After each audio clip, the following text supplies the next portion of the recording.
the challenge of the Yukon. On, King! On, you huskies! The Wonder Dog King, swiftest and strongest of Eskimo lead dogs, blazes the trail through storm and snow for Sergeant Preston as he meets the challenge of the Yukon.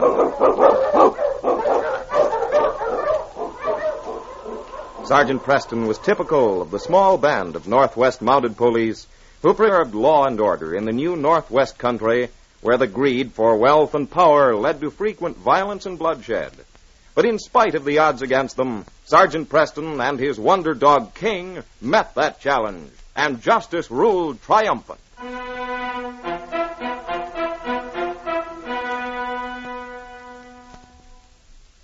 Sergeant Preston and his big lead dog King were spending the night with Joe Williams, a trapper in the Yukon. As they sat before the stove after supper, Preston and Joe smiled as they watched King. Carefully and slowly, the big dog walked around a porcupine that ambled slowly across the floor of the cabin. You got a smart dog, Sergeant. He knows better than to get too close to Porky. Well, King's had experience with them before. I think he's puzzled by Porky's being here in the cabin. Crazy having a porcupine for a pet. But he's good company. It's better to have him to talk to than talking to myself. And, of course, he never argues or gets mean. I can think of pets that aren't as nice. Porky's little, doesn't eat much, and he's clean. I knew an old man up in 40 Mile who had a pet bear.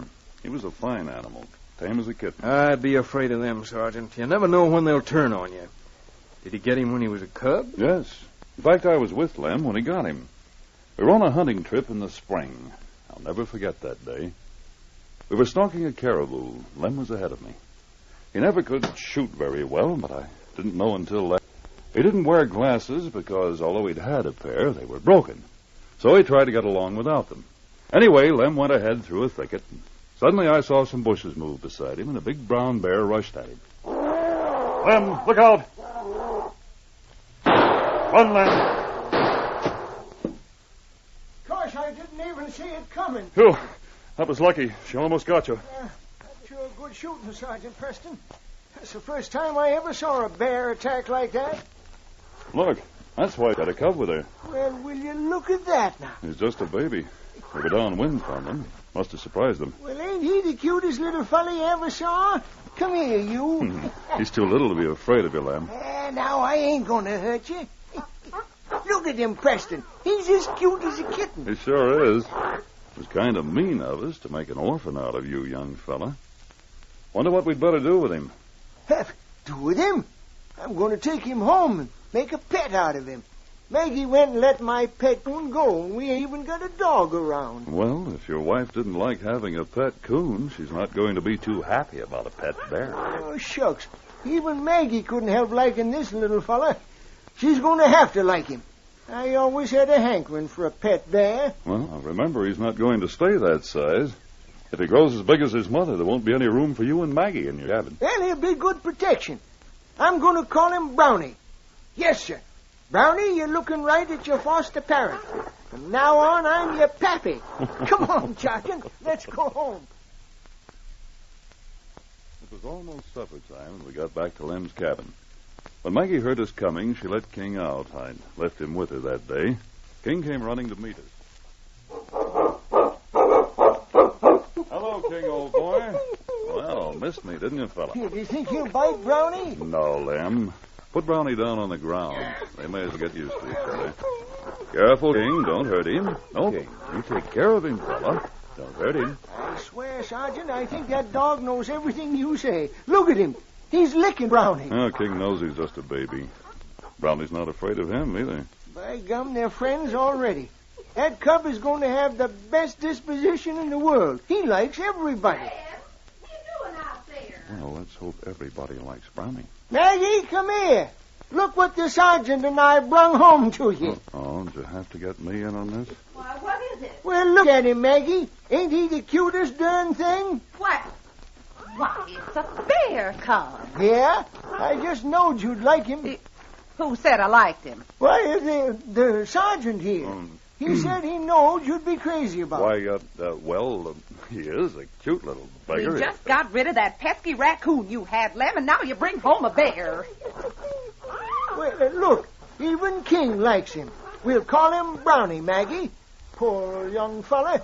We shot his ma, and he's all alone in the world. I bet he's hungry, too.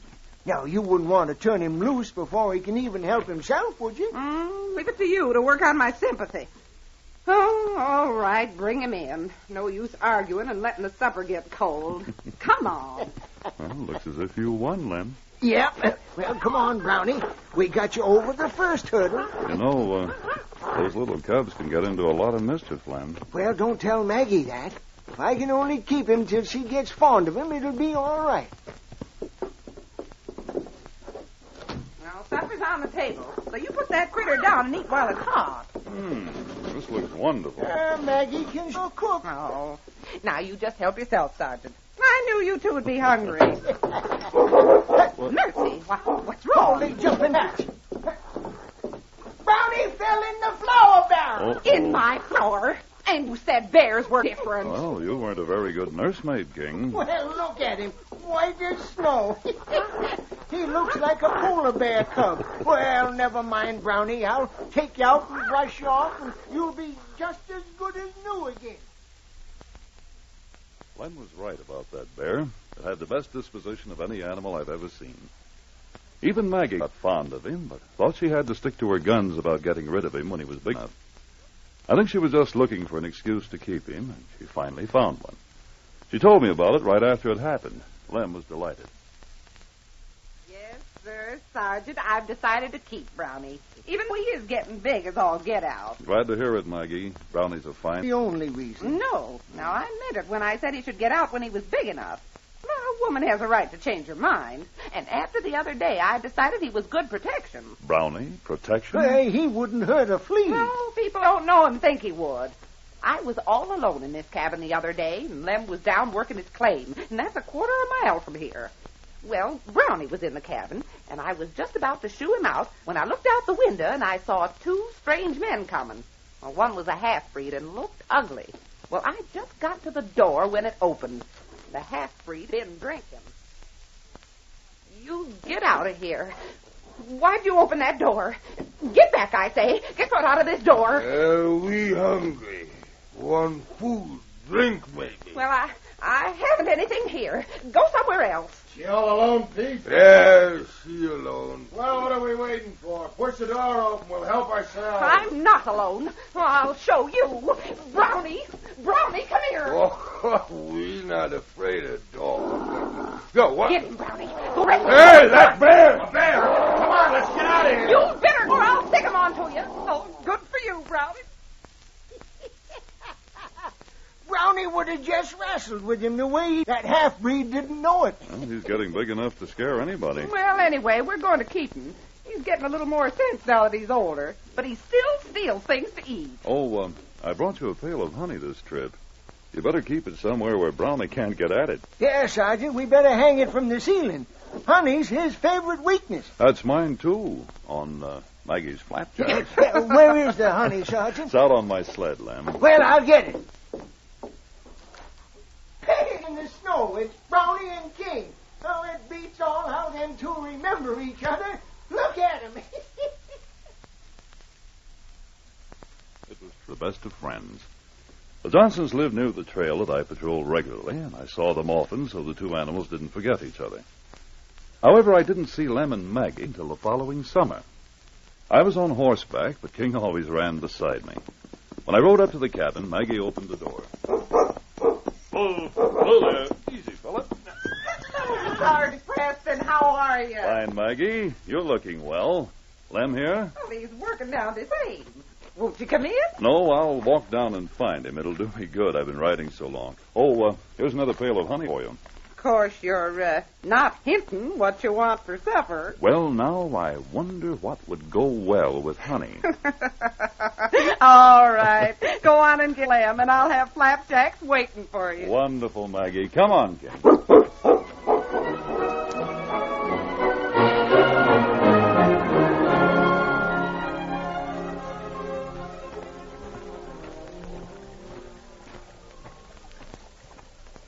Hello Thought you'd know my voice, even if you can't see very well. Well, Sergeant Preston, how are you? I ain't seen you in a dog's age. Well, hello there, King. It's time to quit work, Lem. What? Where's Brownie?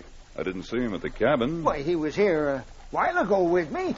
I guess he went over to the berry patch. There's a bunch of berry bushes near here, and he sure loves them. They're ripe this time of year. How is he? Well, wait till you see him, Sergeant. He's as tall as I am when he stands on his hind feet. Oh. Come on, we'll find him. I want to show you how he wrestles with me. Bet you never seen anything like it. The wind was blowing toward us when we got to the berry patch, and we sneaked quietly. The berries were big and ripe, and there was the bear, so busy eating them that he didn't turn his head. Then King did a strange thing. Instead of bounding out at Brownie the way he usually did, he stopped beside me, and the fur on his neck bristled. Lem let out a whoop and rushed forward, grabbing the bear around the neck. I got you, Brownie! The Brownie whirled suddenly, and with one terrific blow, he knocked Lem sprawling 10 feet from him. Then with a roar, the bear charged the prone figure of Lem. Then, like a streak of light, King sprang at the huge beast, his fangs tearing at the bear's shoulder. For a second, the bear's charge was stopped, and I pulled my revolver and emptied it into the bear. The big body sprawled headlong about 2 feet from Lem. He raised himself slowly. Lem, are you all right? I don't know. Your shirt's torn to ribbons, man, and your back's bleeding. Brownie, what happened? I had to kill him, Lem. If I hadn't, he'd have killed you. Brownie, I can't understand. He was my friend. Yes, I know, Lem. You turned on King, too. Are you all right, boy? Well, I guess you didn't get hurt. I shouldn't have scared him, maybe. Come back to your cabin, Lem. Don't look at him. I'll come back here later. I can't believe he's dead. I just can't believe he'd do it. I just can't believe he'd do it. I had to carry him most of the way back. You see, he was weak from shock and pain. Then, as we neared the cabin, I heard Maggie.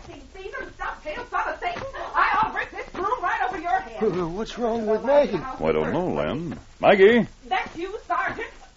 What's wrong with Lem? He's hurt. Hurt?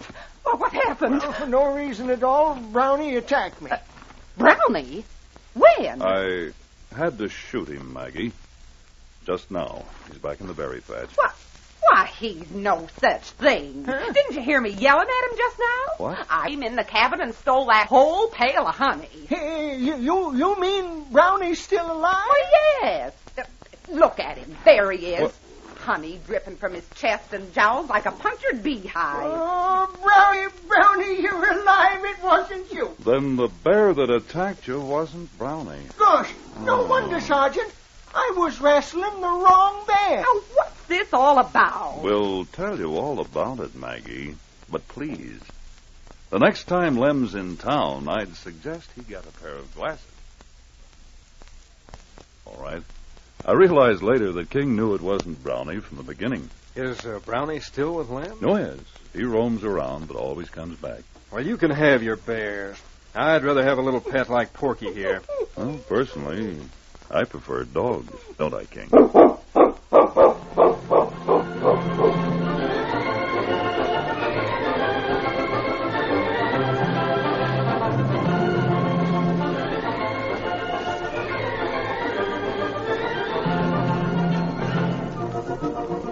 These copyrighted dramas originate in the studios of WXYZ Detroit, and all characters, names, places, and incidents used are fictitious. They are sent to you each week at this same time.